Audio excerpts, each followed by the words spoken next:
Yes, sir. My name is Zakashi, guys, and in this video here, we are going to be doing a should you summon. Now, before I even get one step into this should you summon, I want to tell the people that summoned on Ultra Super GOKU. I uploaded this video here, and I said that was a fat L. You're alright. You're actually alright. You're not gonna go down as bad as you might have thought you would have. However, we are doing a should you summon in this video for the new tag Super Saiyan 4 Goku and Vegeta, and I want to say that they are a very good unit. They are a very good unit, probably top 2 in the game, and I'm not joking about that. They are not going to hit lightly. Their blue cards are going to be dangerous, and they're going to stack damage with their blue cards insanely and stop you from doing damage. With that being said, the question that we're talking about in this video is should you summon? But before we do that, if you haven't already, make sure to press the subscribe button, man. We're on this grind to 40,000 subscribers. Recently hit 33,000 subscribers in the live stream, and I want to say that all my social media links are also at the top of the screen. It's the YouTube channel. We've got Twitter, Twitch, Reddit, Instagram, and a Discord link all in the description below. So make sure to check me on all of those. I want to say as well, just to sprinkle it on top, I will be summoning in the morning live for these units here. I might not be going as deep as I might have thought I would, but I'm definitely going to be summoning. So if you come through in the morning and join a summoning session, I'll be doing a giveaway as well for Chrono Crystals through gift cards. So definitely tune into that. Once you get there, you'll find out how it works. But yeah, let's get into whether you should actually summon on these guys. So generally speaking, I want to say that the characters themselves are very much worth it. But the festival format is the biggest thing that you have to consider, not the actual units available. So even though this Goku and Vegeta tag Super Saiyan 4 are really good, they're actually valid as hell. They're definitely something that would just make your team go to the sky, especially if you're a GT user. But if you're not a GT user, I wouldn't say you have to get these guys. You might just be better off just not exactly having the best new unit in the game at the moment. They're not a must grab, and I feel like they're a thing that's more so catered towards a certain team. Now, over time, I could be definitely wrong, and a lot of people are going to be using these guys alongside Blue Bros or something like that, lead a slot with other teams, and we've seen that happen a lot of the time. For example, even just Future Gohan, nobody expected him to come back with Pan and Beast Han on that big trio to 3. So I want to say that overall, the unit is phenomenal. I'm not going to lie. I personally like their animations a lot. The arts card I like as well, really well. It's done really well. And the actual kit in entirety is really good. If you want to know more about the kit, they have a breakdown video, or you could just watch my kit breakdown, and I go through literally everything in the kit and probably the best things about it. But I want to say, for the most part, the blue cards are going to hit very well. He cancels your buffs consistently, so that's going to be real annoying. He as in both of them. So you can get value out of those two things as well. But there's other things to consider as well, such as the Android Super 17, Omega Shenron, Oob. But really and truly, when you summon on these banners, you aim for the LF. And I want to tell you that if you don't necessarily main GT, there's not that much value in this banner overall. Like, really and truly, that the things that I found most appealing is simply the fact that they are a tag switch unit. So in that case, they'll have a lot of healing factors. They obviously not going to have an ultimate arts, because the main ability button is what allows them to switch. So they would actually just do their LF off the blue card. I feel like blue cards are easy to draw, and that would allow you to do a lot of damage, because you can actually draw blue cards much faster than the ultimate arts, and you don't have to wait the timer count for the main ability for your ultimate arts, because you're doing it through blue cards. Camera's cutting off there, but it's okay. The format, you can expect it to be 2 times Z power. It's very unlikely that this banner will be 3 times Z power, because they did not speak about it as well. Correct me if I'm wrong at the time it comes out, because I'm recording this slightly earlier. But the fact that they did not mention it, it already shows like, damn, this is just a regular banner type stuff, which is actually quite unfortunate. So you'll be getting 1,200 Z power, but even if you're getting 1,800 Z power, I don't think it's that much worth it for everybody. Because when we get to part 2, that's where you're gonna want to have the most Chrono Crystals, because it's easily the case that we're gonna get an Ultra unit, and if we get an Ultra unit, the Ultra unit is almost 90% sure going to be better than any unit we've had probably this year. Easily, most likely going to be the best unit in the game, especially if they're the offensive type. If it's an Ultra Vegeta Blue, you know they're going to go all out. Even if it's a Gohan, they're going to go all out, and maybe there's a few other exceptions. Whoever it is, they will definitely be somebody that's going to be a good addition to almost any team if they are in leader slot. Really and truly, the main people that would actually have use out of this banner are the GT guys. the GT guys will eat off this a lot, but really and truly everybody else doesn't need to actually just consider it as much as the GT guys. Just for sake, if we actually go back to the reveals and stuff, and we actually bring out the other units kits, because there was like Super 17 as well, which are very important. Super 17 is a support type. He didn't seem really cracked, like he doesn't do anything that necessarily stands out. He just has a kit that's very much usable. He will do extra damage against Sun family members, and while he's boosted, he'll very much do a lot of damage, especially against the likes of like Beastan. But if people are using GT, there's the yellow 4Q, which could counter him, so you got to think about that as well.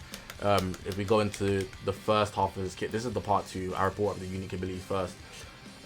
Here you can see it's nothing exactly crazy. The Z ability is GT and Android, and if you're extra GT, you get some there. But it's not the best kit. I'm not gonna lie. It's a good kit, and he's gonna be boosted. So don't think of it as me saying, oh, this guy's not gonna have any value in PvP. No, this guy's going to be used. But I'm just saying in the sense of he's not gonna be like a pan. Don't expect him to be a pan. This guy's gonna be good as well, but he's not a pan. The tag 4s already spoke about them, but it's really just their blue cards that really do the most. I feel like as well the fact that when they draw a blue card, they use it. They destroy your cards and they do damage based on that. But it's not just blue card damage that goes up; it's the vanishing gauge. It's easily probably the best thing in their kit. But they also draw cards, so we've seen kits in the past that actually just make you use your cards, and then they don't give you extra cards, which is mad annoying, right? Because you're just making a sacrifice. But then in this case, you actually draw extra cards, which is actually very good. Now, just the end of the video, basically talking about the tag 4s. If you want an overall opinion, I want to say really and truly, you don't need to summon. But we'll see over time. I will say it would be good to get one copy, especially if it's 1800 Z power. But even if it's not the greatest, simply because you won't have the team to formulate around it. A lot of people don't even have the 4Q Zenkite, so you'll be having to build the whole team off this banner, and it's really just Super 17 and I keep saying Super 17, Android 17, and the tag 4s, assuming you get them. Would you even have 4Q, G4? You're going to use free-to-play units. They will still get squashed by Beast Gohan if you really think about it. But regarding the 4s, I wanted to talk about a specific equipment. I made a tweet about it literally the day before, and I knew that it would somehow get value, so I'm just scrolling for it here so I can bring it up for you guys. I found it. So if we look at this tweet here that I made, you can see this tweet here. I spoke about the fact that I've been looking at this equipment as to why it's not practical. Then I thought if only there was a rush control GT unit that could utilize this equipment at max efficiency. Now, the rush control on the tag 4s is very good. And let me just talk about this equipment before I get back to the rush control. So this equipment, it's only valid if there are 3 GT members alive. And now you're thinking, what the hell? You get X amount of raw damage, which is really good. And it's quite a high amount. You times that by 3. Oh, it's only that amount, so it's not even the greatest. You get some base, and then you can't times it by 3, so it's just like whatever percentage you see there. But it's raw strike attack for both types, so you get both types out of one equipment, kind of like the hybrids equip, which is really good. So at that, it's all right. It's not the best, but it's still all right. But the thing is, it no longer exists when you lose one battle member. So if there's 2 of you less, you're not getting any of that pure strike or blast, which is actually stupid, right? But in this guy's unique abilities, as in the tag 4s, they have this rush control feature, which makes them actually insane. And if I find it here for you, here we go. The following effects occur when an enemy activates an ultimate art, awakened art, or rising rush while this character is on the battlefield. So they inflict all enemies with no switching for 5 timer counts. So the enemy gets penalized for rushing you. They won't be able to switch out for 5 timer counts unless they're rushing you with someone like Pan, because then they'd have to pop their main and a green card. But regardless, they get penalized. They'd have to do that in quick succession, and if they rushed, even assuming if they landed, they would still be locked in, so that's good. But what's best is what's after it. It shortens the ally sub count by 10. So when the ally sub count are shortened, it's like USG but times 2. So you actually get to switch out, and with that, if you use that equipment that I showed you on a GT unit you plan to sack off, you keep that GT unit that you want to sack off at a maximum before they die. So if somebody rushes this character, tag 4s, 10 timer counts go down, you sack off the unit that has that platinum equip, so that nobody else has nobody suffers a deficit basically except that unit. They wouldn't be here, so they won't be able to utilize the equipment anyway because they're dead. and that would be the best way to use it. So apply that equipment on somebody that's going to actually get sacked off. But I just wanted to talk about that because it's just something I noticed. Other things that are just cool about the unit, I guess they have strike, damage, and whatnot. But just to conclude the video now that I'm pretty much got over that little bit I wanted to talk about. Should you summon? Pretty much, no. For most people, I would say save for part 2. Is it worth summoning? Yes. You will get the value out of it. You generally will get the value out of it. I'm not going to lie.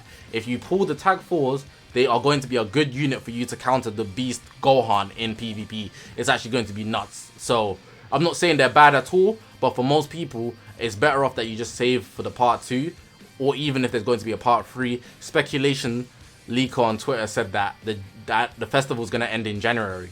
If it ends in January, that means we're due 3 parts. We're also due another Ultra, so at least in one of the parts, the Ultra is going to come. And I'm sure you guys have seen the actual arts card that was leaked. The blue is the ultimate art and the awakened art. I was stuttering like crazy. It's the ultimate slash awakened art. It's actually pretty dope, and that card would actually be something that's most likely to be added to one of the ultras, simply because we know that none of these units here have any new mechanics. We usually meant to get a new mechanic every single festival, but for some reason we did not get one this time, so it's quite a bummer. But I'm just trying to scroll for it here so I can actually show you exactly what I'm talking about for the guys that haven't seen it. Most people have seen it. I'm going to be scrolling for a while. Damn, I tweet a lot. Almost there, almost there. This thing's going to pop up anytime now. Here we go. This thing here. So we have this ultimate awakened art, which is people are speculating, including me, that it's going to be on one of the new units if we get a fusing Super Saiyan 4 Goku and Vegeta. Everybody pretty much knew it's going to be tag 4s. We got Blue Bros last year. It made the most sense because they were literally buffing GT, and we already have a Super Saiyan 4 Gogeta. Cool. This unit here would lead them to actually transform, but that did not happen. So maybe this is going to be something for Vegito. I don't know. We have the awakened arts. Usually people just like blow themselves up, self-suicide. They do some kind of like damaging, immobilizing effect, or they transform on the hit. Bojack, for example. Ultimate arts are ultimate arts, but the fact that it's split, it's interesting. There's also this feature here, which is why people thought that the tag 4s would fuse. It's a unique time glass, which is pretty dope, but we don't know what it does. It's a time glass, like when the sand pulls down and whatnot. It seems like to be a transformation. I'm thinking, if you're asking what I think about it, it's most likely going to be something that gives you a time transformation, and maybe you can reactivate it, because they wouldn't just use a new icon just for it to be temporary when there's already a time transformation icon. That's just my take on it. But yeah, I think that's everything I've got to say with this video. It's not something you should necessarily summon for, but if you summon, you will get your value out of it, so it's an optional thing. It's not something I would say, oh, you 100% need to summon, this banner is amazing, but I'm also not going to say, no, you shouldn't summon at all because this banner is not good. I just think it's more sort of a personal opinion thing. Do you want them or do you not? I feel like a lot of people are going to be disappointed, already are disappointed, but the festival, it is what it is, so we just got to take what we get.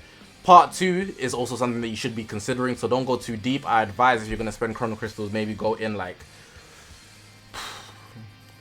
15k max, depending on how much you got. If you got 20k, 15k max, leave around 5k so you can easily glide your way back up to the 20k mark for the part 2, and then possibly the part 3. We'll see closer to the time though. The events are good at least, and they're giving out quite a few Chrono Crystals, so at least we can take that. Hopefully you guys did enjoy this video, man. Let me know you guys' thoughts on the festival and the actual tag bros. As you can see, Super 7, I keep saying Super 17, Android 17 as well.